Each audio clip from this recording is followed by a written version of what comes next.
They treated his campaign announcement as a joke. They tried to destroy his business.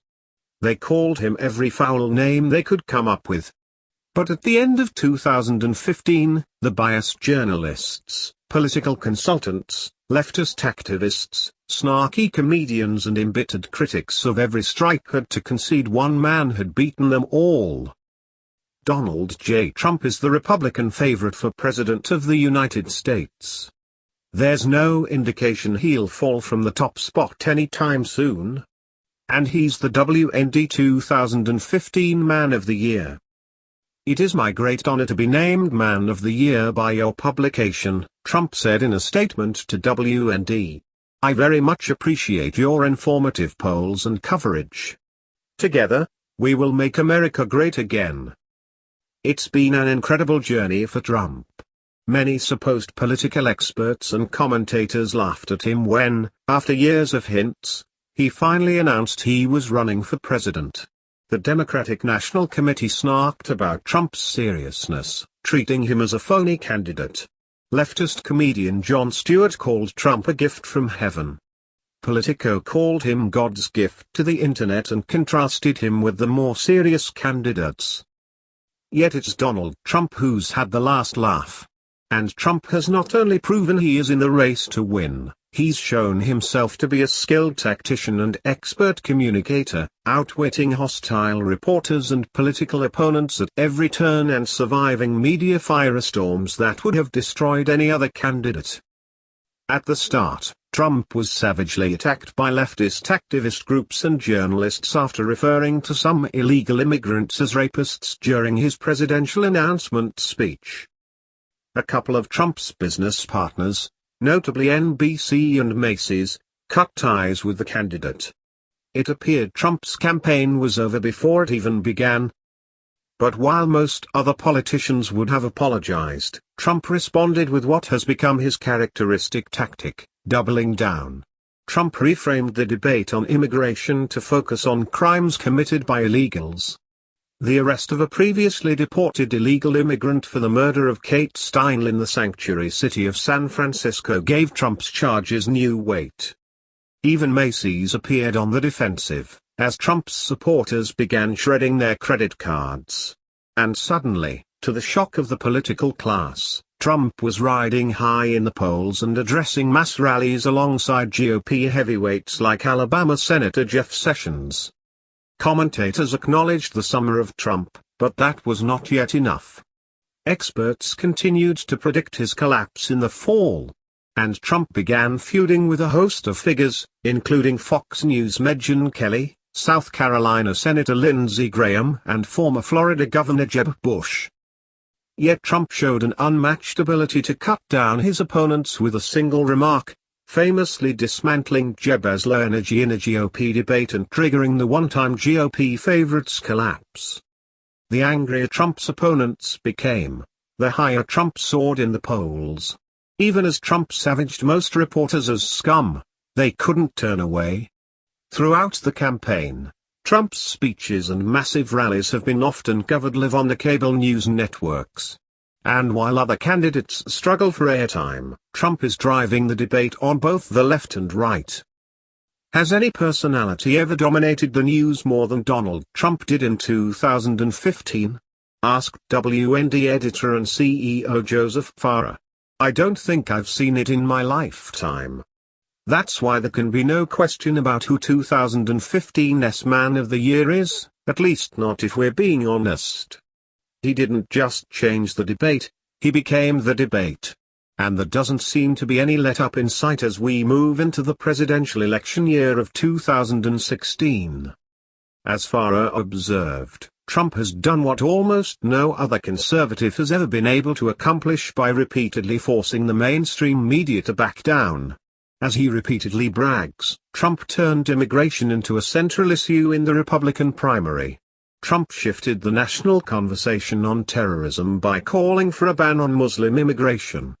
He even changed the accepted history of the September 11, 2001, terrorist attacks by forcing the media to report Muslim celebrations in the United States that day. But Trump has been regarded as a mortal threat by many Republican donors, some of whom have reportedly stated they would rather back Hillary Clinton. Even some conservatives have questioned Trump's commitment to limited government principles. Glenn Beck called him a progressive and said Trump's supporters were racists. Columnist George Will argued a Trump nomination would destroy the Republicans as a conservative party. And Trump is a frequent target on Fox News by commentators like Charles Krauthammer, who has called him a rodeo clown.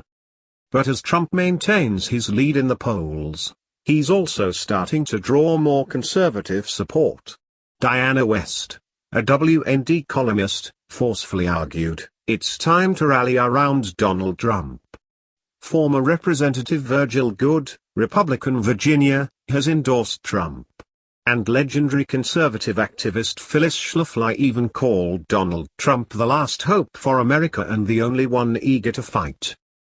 While most elected Republican officials and even most figures in the established conservative movement are shying away from Trump, Trump's populist approach is still keeping him at the top of the polls.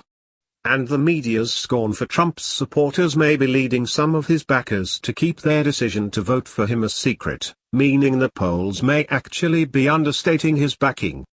WND senior staff writer and longtime political observer Jerome Corsi says Trump is the real deal.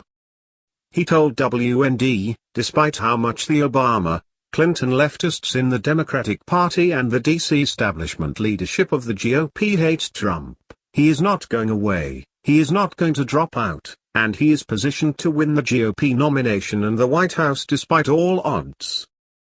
Corsi believes Donald Trump is one of those rare people who appear in U.S. history as the right guy for the times.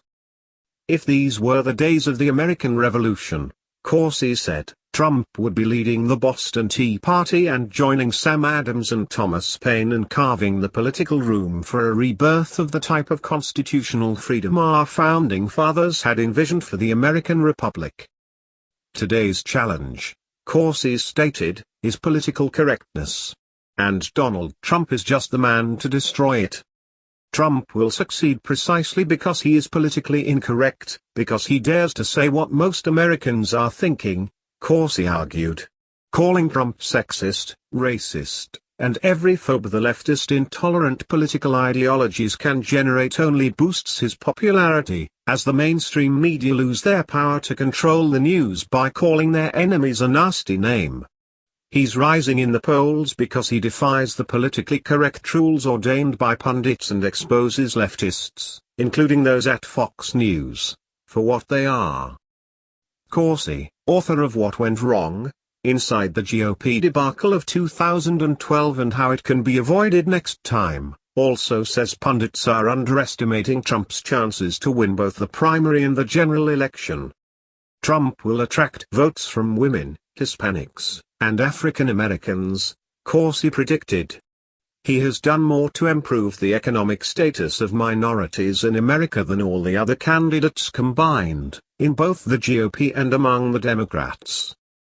Indeed, a new poll shows a significant number of minorities are lining up behind Trump, including 40% of blacks and 45% of Hispanics.